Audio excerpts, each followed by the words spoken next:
और आज यहां भी कहूंगा, ये नौजवानों के लिए, सिर्फ नौजवानों के लिए, चाहे वो हमारी बहनें हो या हमारे युवा भाई हो, कि जीवन जीना कोई बड़ी बात नहीं है। बड़ी बात यह है कि जीवन को स्वाभिमान से जीना और सम्मान से जीना। जानवर भी अपना जीवन जीता है और अपने लिए जीता है, लेकिन तुम्हें पता है कि अगर जानवरों में भी,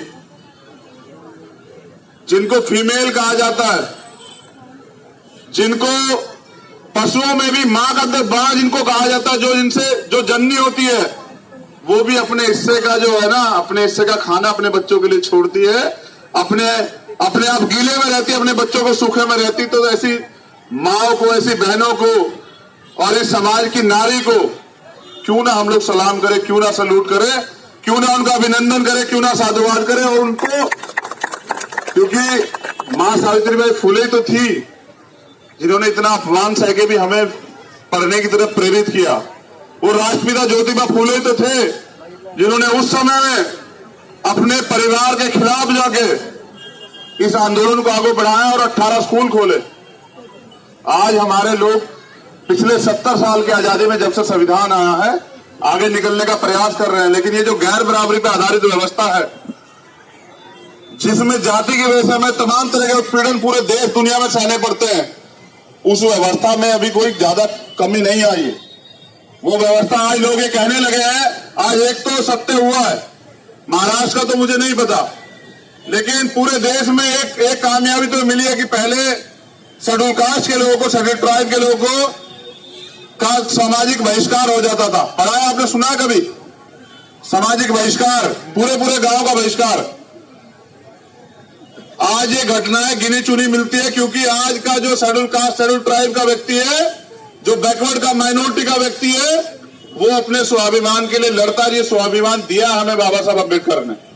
वो गोली खाता है, आज उसको मारने के लिए, उसकी जबान बंद करने के लिए आज गोली मारनी पड़ती है, उसका घर जलाना पड़ता है, उसको 10 लोग मिलकर पीटते हैं।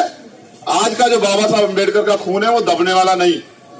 ये भी एक सत्य है कि जिस चीज को जितना दबाया जाएगा वो उतनी तेजी से उभार लेगी। और मैं लिख के देता हूं कि बाबा साहब अम्बेडकर ये कह के गए थे कि 21वीं सदी हमारी, किसकी 21वीं सदी? हमारी है। और उन्होंने कहा, जाओ अपनी घर की दीवारों पे लिख दो कि हमें इस देश का शासक बनना है।